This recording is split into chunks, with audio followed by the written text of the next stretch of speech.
সার্বিক স্বাস্থ্যবিধান অভিযানের অত্যন্ত গুরুত্বপূর্ণ অঙ্গ স্কুল স্যানিটেশন বা বিদ্যালয় স্বাস্থ্যবিধান।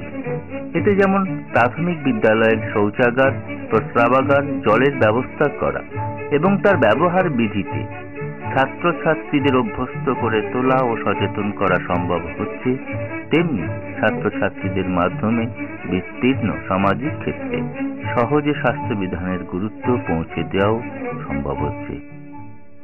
প্রাথমিক বিদ্যালয়ে স্বাস্থ্যবিধান কর্মসূচির মূল উদ্দেশ্য প্রতিটি বিদ্যালয়ে, প্রাথমিক বিদ্যালয়ে, প্রতিটি উচ্চ বিদ্যালয়ে, মহিলাদের বিশেষ করে মেয়েদের বিদ্যালয়গুলোতে, প্রতিটি আইসিডিএস কেন্দ্রে, শিশু শিক্ষা কেন্দ্রে, মাদ্রাসা কেন্দ্রগুলোতে জল এবং শৌচাগার ও প্রস্রাবগারের ব্যবস্থা করা অন্যতম উদ্দেশ্য বিদ্যালয়ের স্বাস্থ্যবিধান কর্মসূচি। দ্বিতীয় উদ্দেশ্য, যাতে ছোট ছোট ছেলেমেয়েরা ছোটবেলা থেকে তাদের অভ্যাসটা গড়ে তুলতে পারে। তৃতীয়ত, তারা যাতে বিদ্যালয়ের যে প্রস্রাবগার শৌচাগারগুলি আছে তার রক্ষণাবেক্ষণের ব্যবস্থা করা যায়। এবং তৃতীয়ত, এর মাধ্যমে বিদ্যালয় থেকে অভিভাবক থেকে সমাজে স্বাস্থ্যবিধান কর্মসূচি একটা প্রভাব বিস্তার ঘটানো যায়। সেই জন্য বিদ্যালয়ের স্বাস্থ্যবিধান কর্মসূচির গুরুত্ব অপরিসীম। আমরা চাইছি এর মাধ্যমে স্কুলের ছেলেমেয়েরা স্কুলে দিদিমণির কাছ থেকে জানবে এর গুরুত্বটা কোথায়, সেটা অভিভাবকদের বলবে, অভিভাবকরা সমাজে তার প্রতিফলন ঘটাবে। গুডউইল অ্যাম্বাসাডার হিসাবে বিদ্যালয়ের ছাত্রছাত্রীরা একটা বড় ভূমিকা গ্রহণ করতে পারে। বিশেষত স্বাস্থ্য শিক্ষা, স্বাস্থ্য সচেতনতা সম্পর্কে ছোটবেলা থেকে তাকে অভ্যাস করে গড়ে তোলা, যাতে পরবর্তী প্রজন্মের কাছে যারা আগামী দিনের ভবিষ্যতের নাগরিক, তারা যাতে একটা সুন্দর কোয়ালিটি অফ লাইফ গড়ে তুলতে পারে। রাস্তার ধারে পেশাব করবে না, রাস্তার ধারে পেশাব করাটা তো খুব খারাপ, নোংরা হয়ে যায়।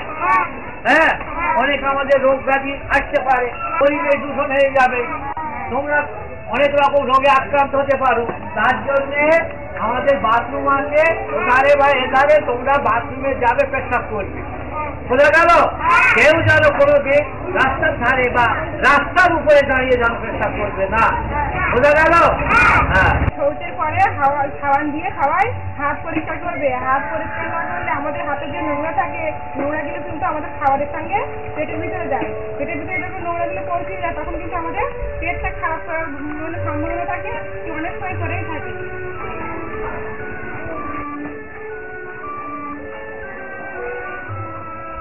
আগে ধুয়ে নিয়ে তারপরে কাটাকুটি করি, বটি নোড়া সবগুলো ধুয়ে ব্যবহার করি।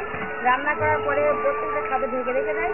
আর বাচ্চারা যখন আমাদের কাছে টিফিন দেয় খাওয়ার জন্য প্লেট, সেগুলো আমরা পরিষ্কার করে দেখি কোনো ধুলো ময়লা আছে কিনা, যদি থাকে সেগুলো ধুয়ে পরিষ্কার করে ওদের কাছে দিয়ে দেয়। আর ওদের প্রত্যেকে খাওয়ার পরে বলি কলে গিয়ে হাত পা ধুয়ে তারপরে তোরা জায়গায় গিয়ে বসবি।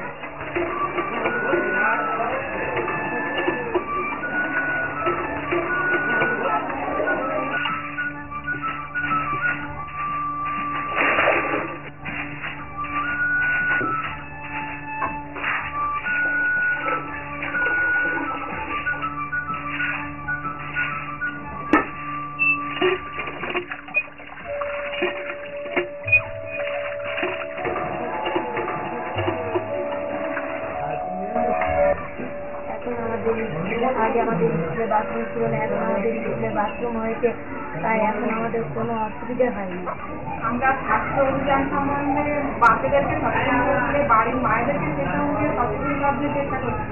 যেমন এই বাচ্চাদের বাড়িতে প্রচুর কাজ করে, বাড়িতে কিছু কাজ করো।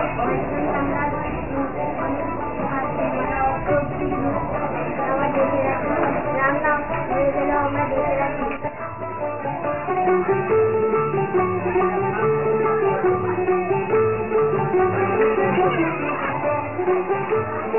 আস্তে আস্তে যেতে বলো যেন কবে পড়ে না।